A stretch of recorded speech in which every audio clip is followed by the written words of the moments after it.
Hi, this is Mr. Vanscoy. In this lesson, we're going to introduce our next unit on natural resources. And we're going to talk a little bit about how natural resources impact society. When you're done with this lesson, you should be able to classify natural resources in different ways. And you should also be able to identify the importance of natural resources.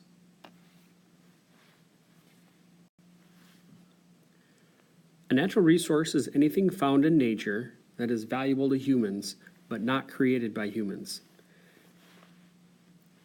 In this picture here, we can see some picture to the right. We have a picture of an iron mine, an old iron mine here in Michigan. They're getting natural resources out of the ground. Picture on the left here is a picture of the Sylvania Wilderness area in the Upper Peninsula. I was actually fortunate enough to do some hiking there during college, although I didn't take this picture, but kind of a very pretty area up there, that wilderness area. Both of these are natural resources, different types of natural resources, but there still are things that we can use.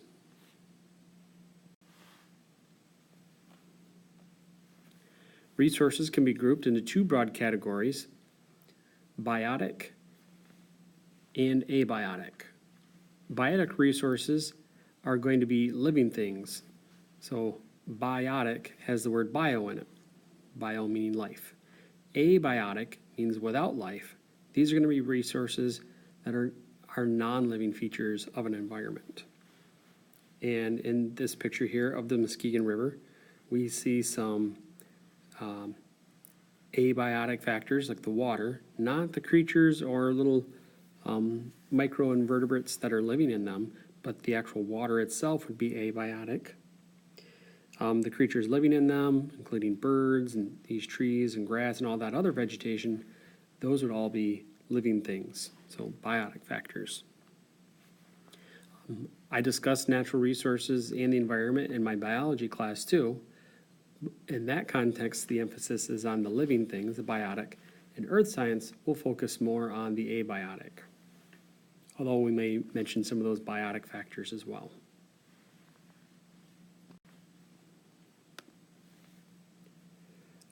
Biotic examples include plants, bacteria, fungi, animals, and soil and viruses. I actually have a question mark next to.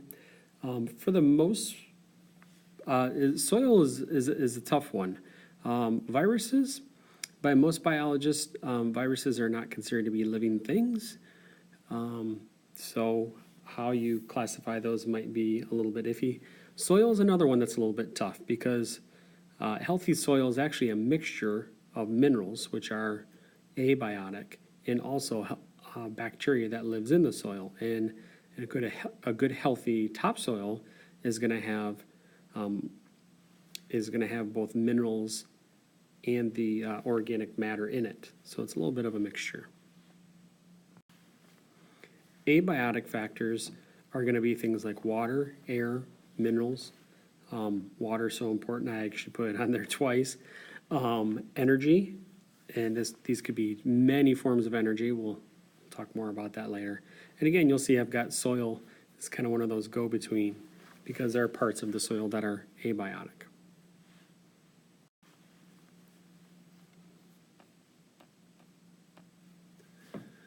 We use natural resources in so many different ways for electronics, food, shelter, clothing, sometimes simply decorations or aesthetics. Those are all just a few examples. We also have resources that we use as energy sources. So energy resource or an energy natural resource and a non-energy resource is another way that we can classify natural resources. We'll actually spend some time in lessons talking about non-energy uses and energy sources. You'll see in this picture that some of those resources can fit into both categories. Like the water here in the dam, this is the Croton Dam on the Muskegon River in Newaygo County, Michigan. The water itself is in and of itself is not an energy source, but when we combine it with gravity and flowing over, dropping from a height and using gravity to pull it down, can spin those turbines and actually become an energy source.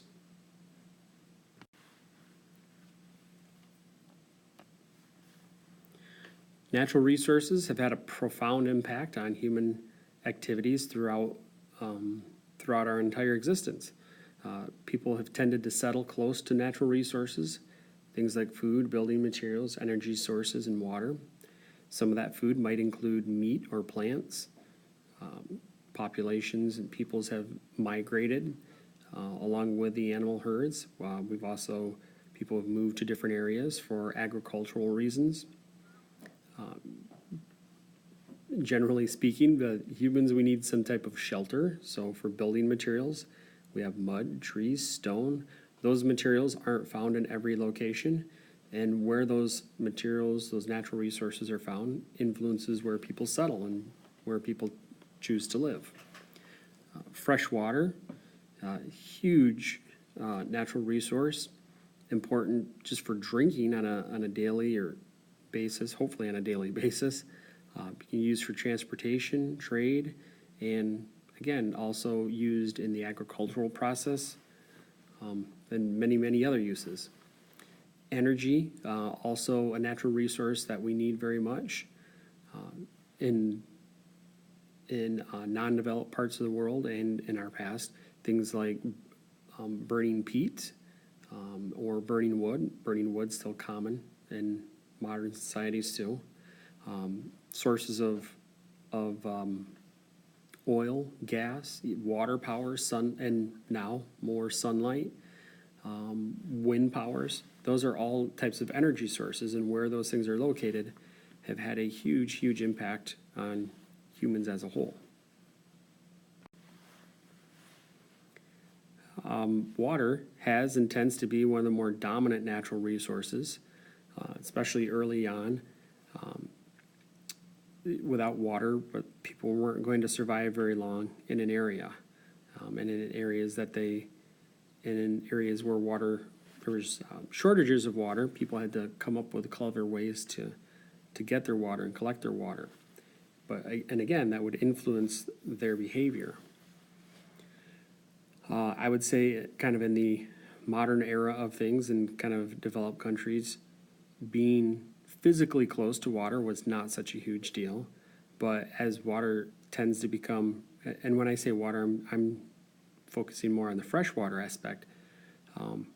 As freshwater starts to become a little more scarce in certain parts of the world, and as climate patterns have started to shift, that distribution of water, of fresh water, has changed.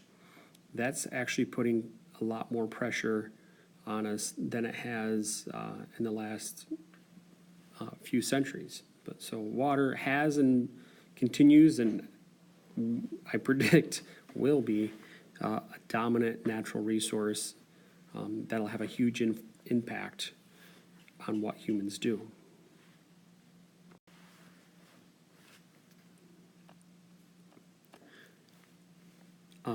Natural resources, again, can be used for all sorts of things. Something a little closer to home here, talking about electronic devices. So everyone might realize that we use things like trees, copper, water, and gemstones, but do we really think about all the other variety of elements that we tend to use in, say, something like an electronic device, and just one electronic device?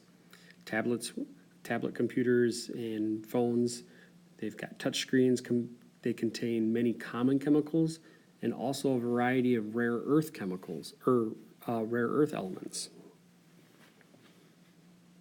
All of those natural resources, they have to be gathered or extracted somehow. Some of the resources that we use are renewable, some of them are non-renewable, and some of these objects contain different combinations of those. They can have both of them.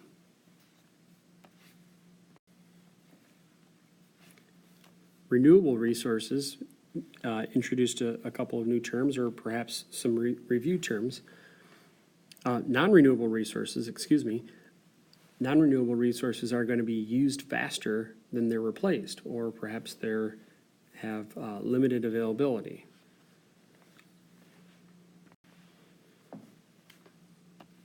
renewable resources are going to be replaced more quickly than they are used. And so sometimes students will get confused about what's considered to be a renewable or non-renewable. I would say just quite simply, if we're using it faster than it's being replaced, then it would be non-renewable. If we are able to replace it or extract it quickly and get more of it than we can use up, then it would be considered renewable. So sometimes there's a misconception of kind of categorizing the abiotic versus the biotic as renewable or non-renewable. It really just comes down to how fast are we using it, how fast is it replaced.